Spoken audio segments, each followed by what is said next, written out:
check out our new merch store at www.ShotOfFactsPodcast.com, where you can find our merch with shirts dedicated to each episode you love. Check it out today and support a Shot of Facts merch. Welcome to A Shot of Facts. This is your girl, Deja Renee, and this episode is a shot of agriculture with Asaud Frazier. Now, Asaud is an entrepreneur and a Tuskegee University alumnus specializing in plant and soil science. And also his farm, Ella Beas, is a family-owned hemp farm in Southwest Alabama, and he overall strives to work with other Black farmers with technical assistance and education overall. So, Asaud, how are you doing today? I'm doing good. How are you doing? I'm doing pretty great. I can't complain. I try not to, for real. Yeah, it wouldn't help too. Right, right. So my first question to you, since you are a Black farmer, you're one of the few, we need more actually, which is sad to say, but I want to ask you, first of all, how did you get started with Ella Bees and what is the background of the farm? Okay. So I attended Tuskegee for undergrad, and I was originally a nursing major. I was following after the path of my dad. I wanted to. He was in at home healthcare, and I wanted to open my own healthcare facility upon graduating with the nursing degree. But while at Tuskegee, I was just, that's an agricultural school. So Right. um, I was around just a lot of cool stuff, and I always had an entrepreneurial spirit. And I learned that really everything came from the farm. Being at Yeah. Tuskegee, studying in the archives under George Washington Carver and Booker T. Washington, I really was able to get an up close glimpse of what really needed to be done as far as in the Black community. And like I said, I already had an entrepreneurial spirit, so that just Right. really put fire to me. Plus, my dad, growing up, he was always maintaining a garden. So and this was in Ohio. So I was already kind of, what I'm saying, adapted to agriculture early on, Right. and to be kind of just honed in on that, and I took it there.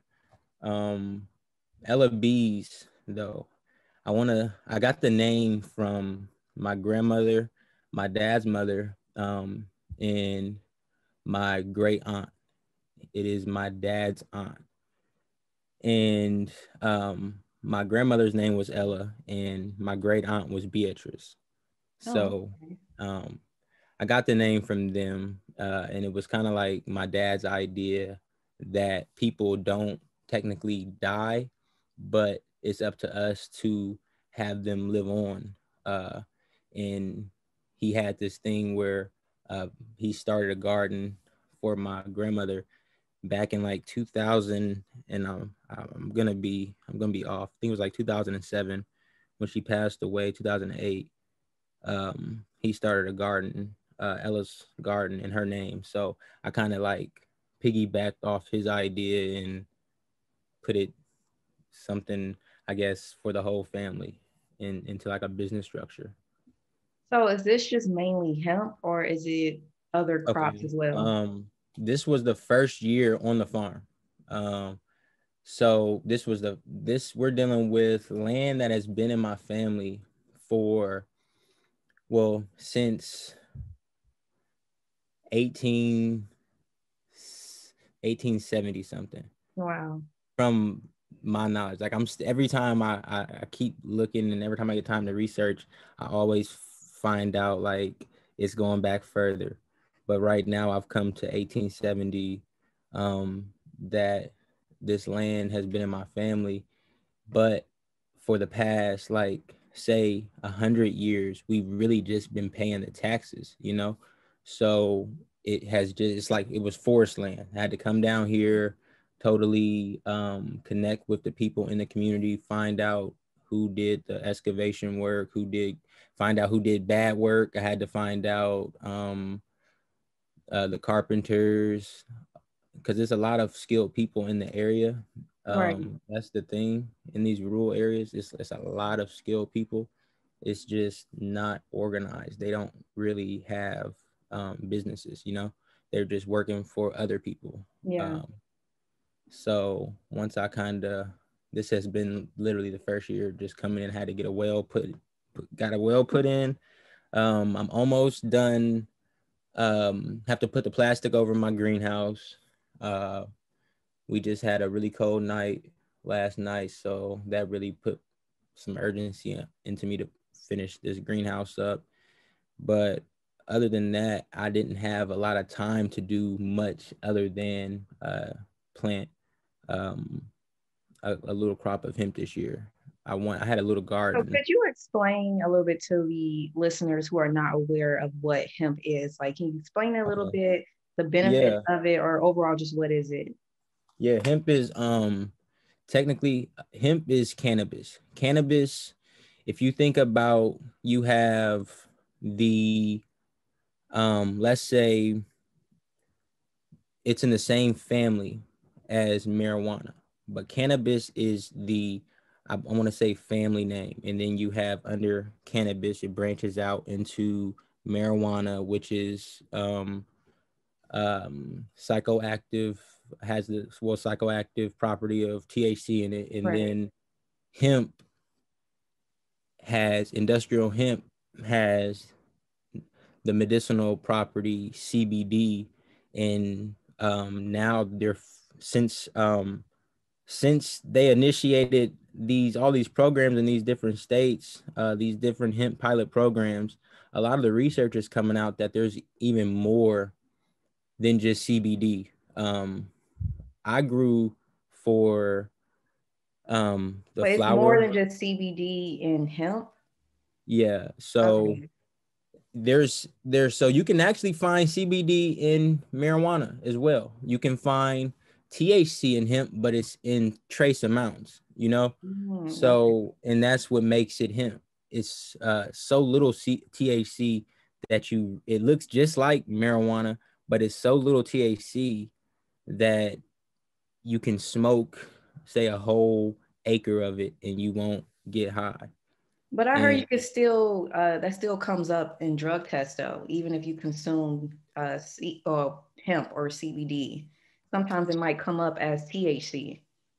yeah, well, like I said, it has uh, different. So the hemp that we are legalized to grow here in Alabama can only have point 0.3, less than point 0.3 delta 9 total THC in the sample. Mm. And certain states like Tennessee, it gets a little higher. You know what I'm saying? They get up to like 0.6, I believe. Um, so I'm not sure actually. But there is THC in it, but it's in a very low amount. So I'm pretty sure it possibly can come back on a drug test. I Mm. haven't heard much about it, but then again, um, it's a lot of stuff out here nowadays. Like I said, they're still finding new components in Right. the hemp plant as we speak. Right now, they're on to something.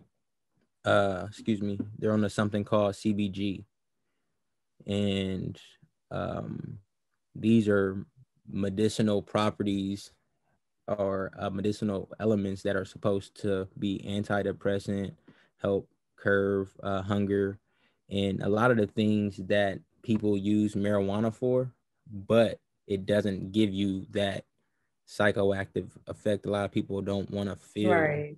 I'm saying, sluggish and whatever, brain dead or whatever. A lot of people just want the medicinal properties. So some people are mixing them. It's a lot going on. So So yeah, as far as growing CBD or growing hemp, excuse me, what would be one reason why Black people in particular should get into farming and growing hemp? I think Black people in general should get into farming first and foremost because it is when you think about something, think about the typical Black entrepreneur today, and we have, and it's nothing against it at all. I'm marketing t-shirts, but a lot of us get into the mindset that we are going to take a product, buy a product wholesale, and Mm-hmm. then break it down, whether we put some glitter on it or whatever we do to it, and then resell it for higher than we bought it for. And that's basically middleman. So if you think that, there's nothing wrong with that, but that type of business is dependent on the uh the supplier. You're Right, dependent on another person keeping that price. Say you're coming to him and you're getting these t-shirts for $400, and you got customers now, steady clientele, he's showing you love, $400. Then next week he jumps it up to $600. right. Now you got to jump your prices up in your client. So I don't like, that's bad business. And only Black people, in my opinion, a lot of Black businesses and Black entrepreneurs have to deal with that because of the historic, I guess, um, blackballing out different industries. We can't get products as cheap as the next Right. person unless we actually go to China and Korea. Then we can't. Then we get to China, we can't talk Chinese. And then, you know what I'm saying? It's a lot of hurdles But over. also with that, I feel like overall entrepreneurship, since we're talking about that, as far as wholesaling or reselling or whatever you want to call it, a lot of times people are used to the capitalistic value of things. Like they're used to the cheap fashion as far as, Right, let's say, you're selling clothing. So when they go to the store, like I've been trying to tell people this too, like, for example, you go to whatever store in the mall and they're selling a shirt for $10. You're thinking that, oh, that's a deal. But you didn't know they bought it wholesale, like they bought 500 for right, it for like $1 a piece. And they're making like 100% profit on it. right, So you go to the Black owned companies who don't have that pool, who can't buy that huge of a bulk size for that cheap. right, You're right. wondering why is it so expensive? Because we don't have that capitalistic gain as far as corporations. So Right. that's just something that I really think people need to realize that, especially with Black businesses. Right. And that's why I emphasize the farm. Because if you really think about it, and this is stuff we were doing, I'm not talking about nothing we wasn't. Black people, Black men had the farms, we grew the food, women came, we picked the cotton, we processed it, and we made t-shirts. You know what I'm saying? We had cow, we attended to, we skinned them, we made leather, made tennis shoes, whatever. This is things that we were doing. We even had fabric tennis shoes. You know what I'm saying? We actually made our clothes, we made our food. The women made the food. Even after slavery, during Reconstruction, Black women, we had Black men and women had restaurants that white people came to and spent money with. You know what I'm saying? Even when it was segregated, we couldn't go to white neighborhoods and stuff. They still would come and buy Sugar Mama's food because it was Right, that damn good. Or they would still get their house built by Uncle Jerome because he knew what the hell he was doing. You know what I'm saying? Like, real talk. So we got to get back to that. That's why I say get back to the farm. Because when we get back to the farm, it's everything. It's entrepreneurism, everything you can think of at the foundational level. So that way, when I rather give money to a farmer, you know what I'm saying? Especially a farmer that's conscious and talking the way we talking. I right. love to support those type of people because I know my dollar is more value with him than it is with Nike. You know what I'm saying? Like, and um, it's so once we get back onto the farm, we skipped a step. You know what I'm saying? We jumped and tried to integrate into society as lawyers, doctors, Harvard, Yale, but we ain't ready for that. I ain't gonna lie, we gotta go way back a little bit, like the Amish, like the Mexicans. When they come over here to our country, they don't have the best of the best. You know what I'm saying? They be all in one house, one car, and then give it like 3 years, they start getting their little Mustangs, their little pickup trucks, they move out, they start doing their thing. But it's like they had to sacrifice for a little bit. You know what I'm saying? You got to struggle. And that's what the farm, and that's what this is about for real, for real. It's about struggling, because I know it's going to be profitable in due time, but it's a lot of work that needs to that needs to go on, you know what I'm saying, under the surface first before people can actually appreciate it. So you're saying we should all go back to group economics mindset, which I can agree with. And as For far sure. as you correlating it with farming, For still, sure. how could people who, let's say Don't me, for have example, land. I'm from Detroit, I'm from a city. Like the only time I started learning about agriculture was going to Tuskegee down south. So what would you say to people who are from up north, who are from cities, who have never been used to or exposed to agriculture and know the importance of it? What would you say to them as far as getting started? um First, I would make an assumption, a very good assumption, that a lot of them have family in the South, whether if it's Alabama, Mississippi, Georgia, Tennessee, South Carolina, they got family somewhere in the South. They can first start connecting. If they older people in the family, they need to start connecting to these people, and they may come to find out that there is still family land, that there is somebody that is still on some type of land doing something, and start there, you know what I'm saying? Or start by container growing some stuff in your house. You can start germinating seeds, and you can start raising lettuce and stuff, you know what I'm saying? Like that's so easy. Lettuce and container growing a lot of stuff. Sprouting. Some people just actually grow things into sprouts and then eat the sprouts. You know what I'm saying? So purchasing seeds.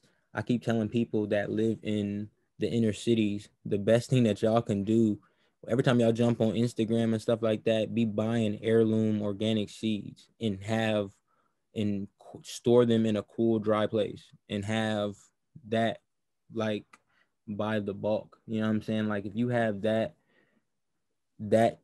it's like, if you don't, that's one thing farm is, you gotta at least meet a farmer halfway. You know what I'm saying? Like, okay, I ain't got the land, but I got some seeds. Like, or because in a minute, we not gonna have seeds like we have seeds right now. Like Right. it's becoming just like water, clean water, all this stuff is really becoming a scarce, you know what I'm saying, resource. So I would advise, if you can't grow food, stock up on the seeds so that you, because think about this too. Um, I'm low key like a doomsday prepper. It's like I'm a doomsday prepper, but then again, it's like I'm still prepping. Still, it's like a win-win situation. Like, okay, if all else fails, I got food, water, shelter, and then if all else don't fail, I still got food, water, shelter. So, and that's kind of the wave. But I think people can start doing things like that, stocking up on seeds, and start reading up on different native foods that grow wildly. We call them weeds, but there's a lot of weeds that can be eaten, like dandelions and things like that. If you just start looking up the native foods in your area, and that will let you know, okay, I have food around me. You know what I'm saying? There's a forest right here, and this stuff grows wild. I know what to look for and identify it, and I can Right. eat it. Like, I think that's big. So you can forage, like wild foraging. That's really a thing nowadays, and you know what I'm saying? People in the city life. Um, No, I what actually else? do agree with that. Just talking about how you mentioned kind of natural resource depletion a little bit. And I feel like that's something that Black people in inner cities actually go through when you think about food deserts and no healthy options. That's kind of a healthy or food natural resource depletion. So when Right. you mention like people trying or starting or needing to learn about foraging or different crops that you can eat that's edible that you will see out on your yard. Like it Right. took me a while. I didn't even know that dandelion was actually edible. Like you should just see it all the time on the ground.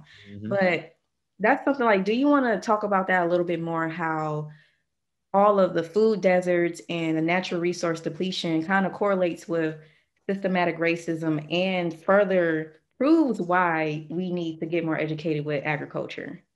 For sure. Um, so if you think about uh, the food desert, first off, a food desert, by definition, I have one. That's one thing.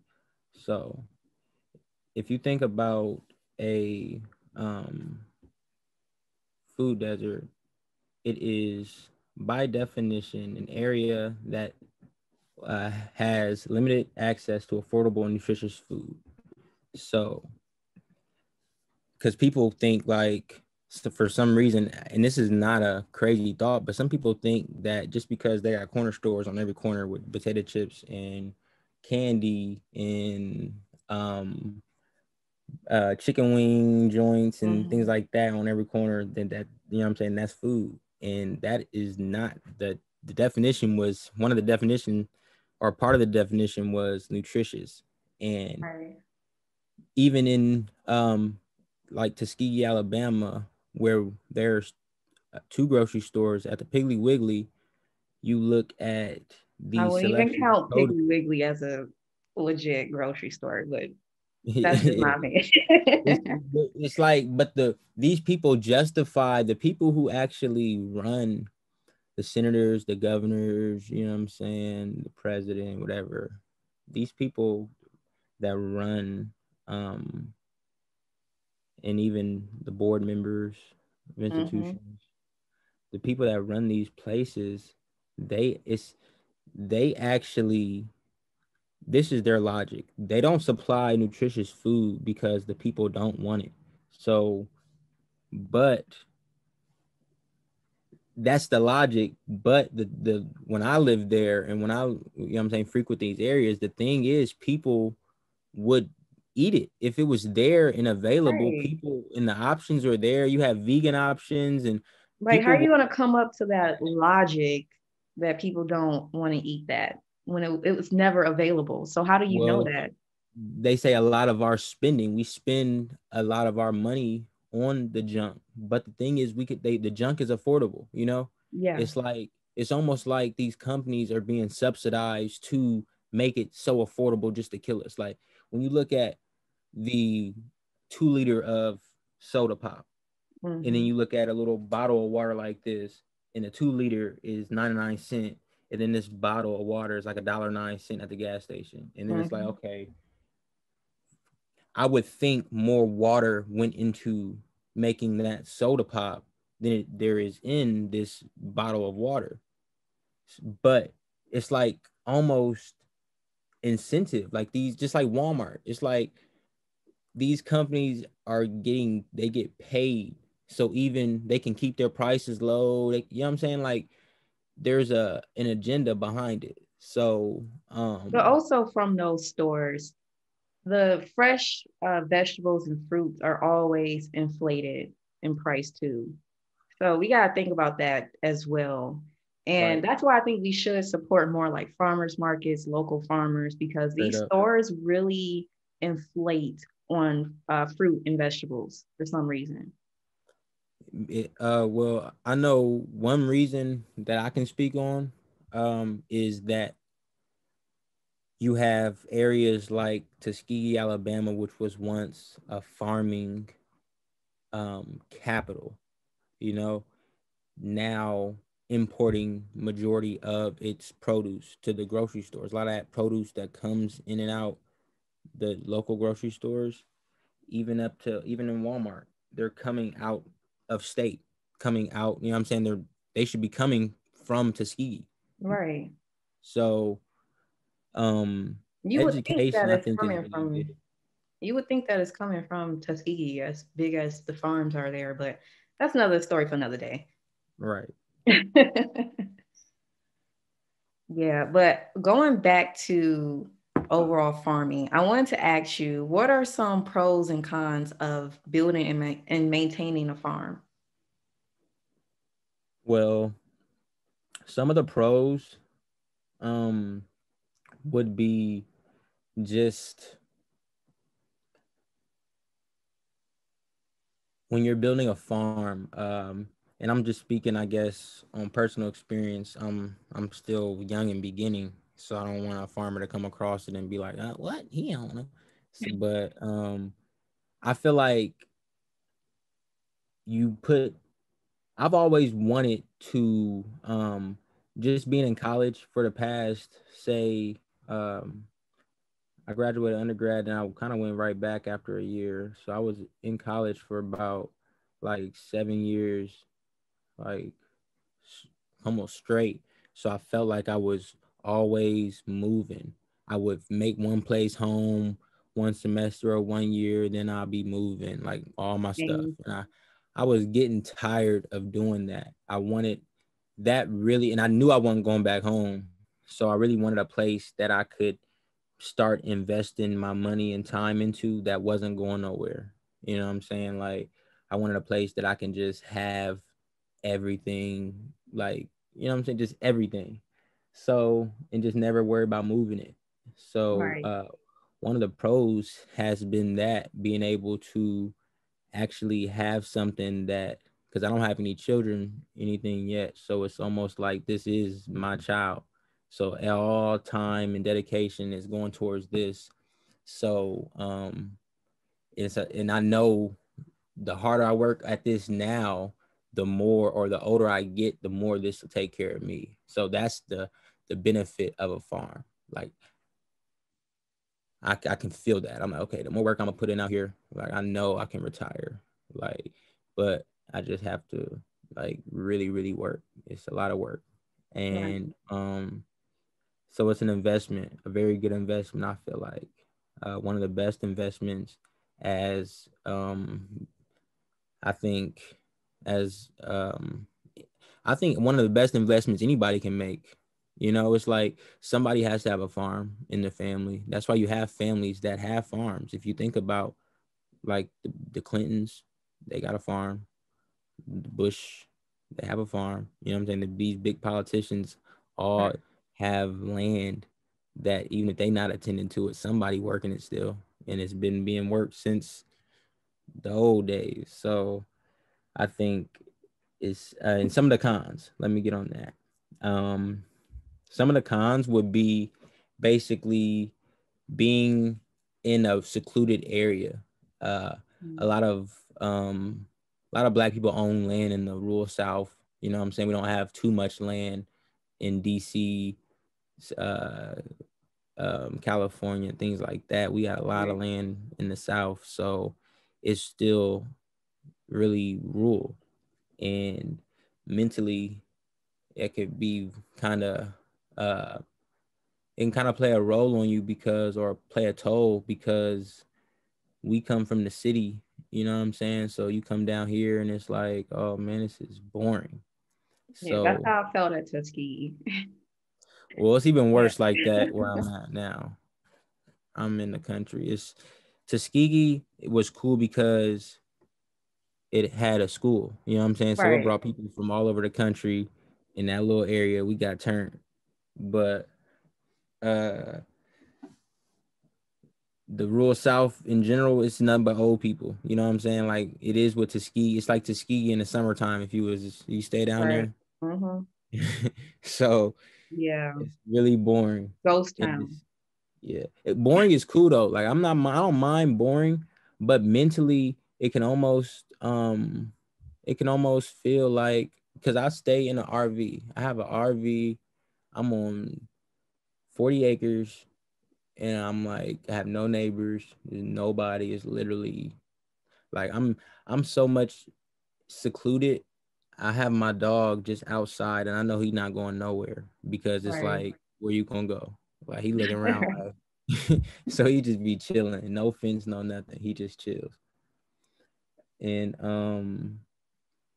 it's just very stressful. It almost feels like in that aspect. With that being said, it feels like kind of like um I don't want to relate it to jail and offend anybody, but I guess how, like, if you just get out of jail, so whenever I go to the city, it almost feels like, oh wow, I'm I'm back. It's just, you know what I'm saying? It's like a rush because of the like secludedness down here. Right. So I'm trying to find a balance with that. That is one of the cons. And just doing something that I guess now is catching on, but for the longest it was like, what, a farmer? Like, people don't understand what the hell I was even Right. talking about. So now they see the I think hemp we and stuff definitely like do that. need more It's different. young farmers for sure to keep this going on, to keep us gearing more towards eating healthy and having healthier lifestyles. But one of my last questions to you is, how do you feel we or we could implement more agricultural education into the Black community? I think honestly, this whole surge, a lot of people want to become weed growers. They want to grow weed, you know what I'm saying? And I think knowing that you have to have a knowledge of farming, the more knowledge that you have in like growing multiple crops, the better you can grow that crop. So I think that is a good way. You know what I'm saying? When we gotta meet these kids halfway. Like, if they not, we know they're not gonna stop smoking it, but we can at least show them how to grow it healthy and not to the point where they basically um, causing a lot of harm to themselves. You know.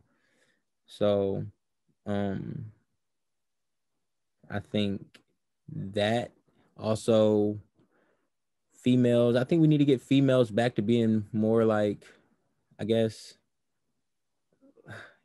y'all used to be like more like feminine, in my opinion. I feel like females nowadays, not all of y'all, but there's a group that's trying to just, it's like they get offended by you assuming that they're a woman. You know, it's Wait, what do you mean by that? Like assuming, like like assuming explain that that more. they're, yeah.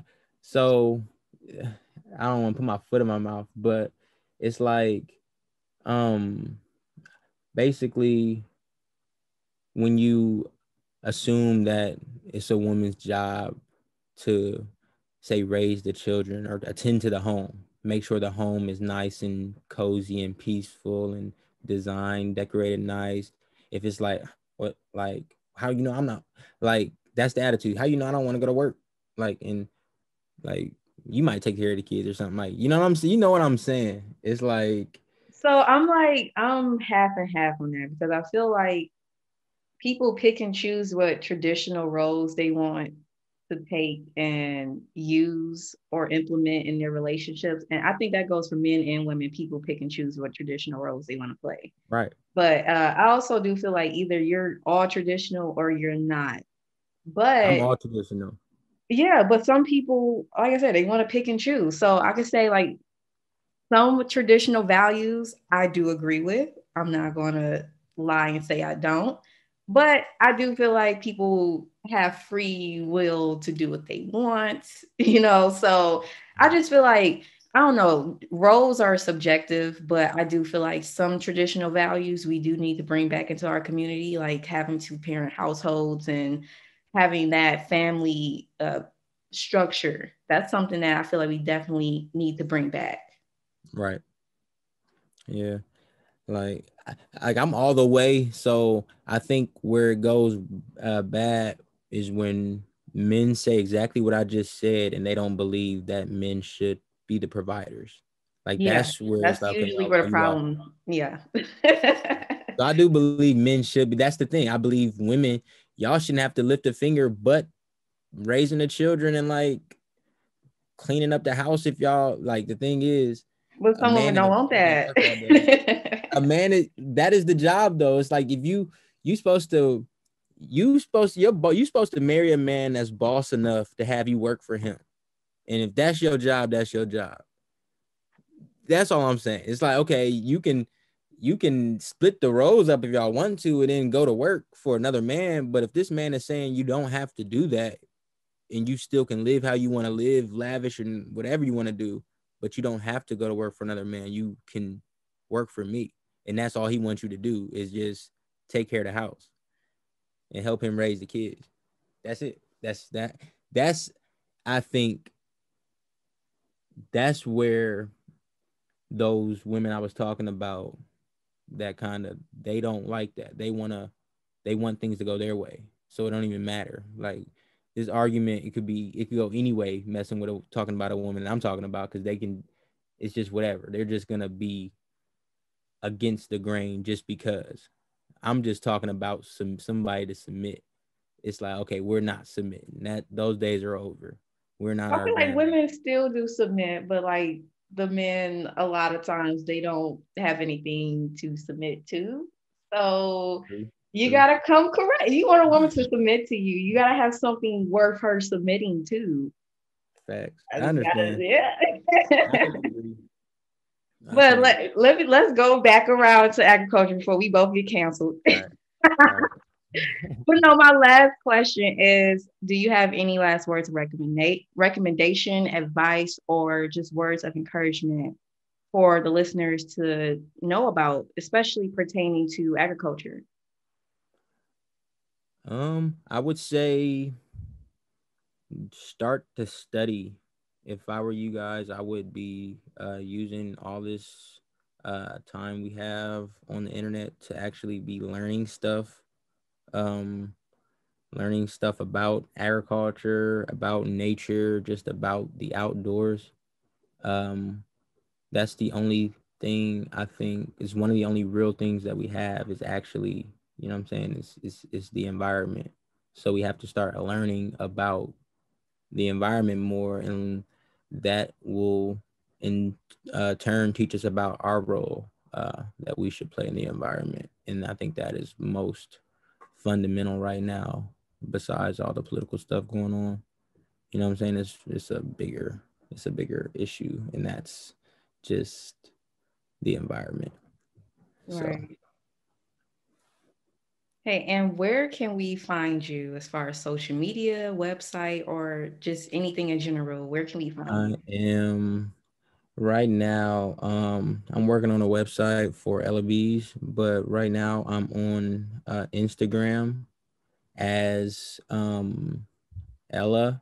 It's at sign ELLA and then BEAS, and then that's on Instagram. My okay, so I'll put my screen name or something in the bio of Ella Beas because it's kind of long and annoying. So if you get to Ella Beas, I'm Sadi the gardener. I'll I'll be in the bio or something.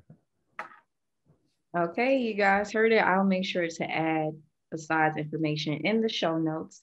But again, I want to thank you so much for coming out and discussing agriculture with us. No problem. I appreciate you for having me. No problem. Again, we just need to educate the masses, especially Black community, about agriculture. Like we need to bring back those values. Now, that's we can both agree we need to bring back the values of agriculture and sustainable living. We both can agree with that. For sure. But overall, again, thank you so much, and I will talk to you later. Thank you. Talk to you later.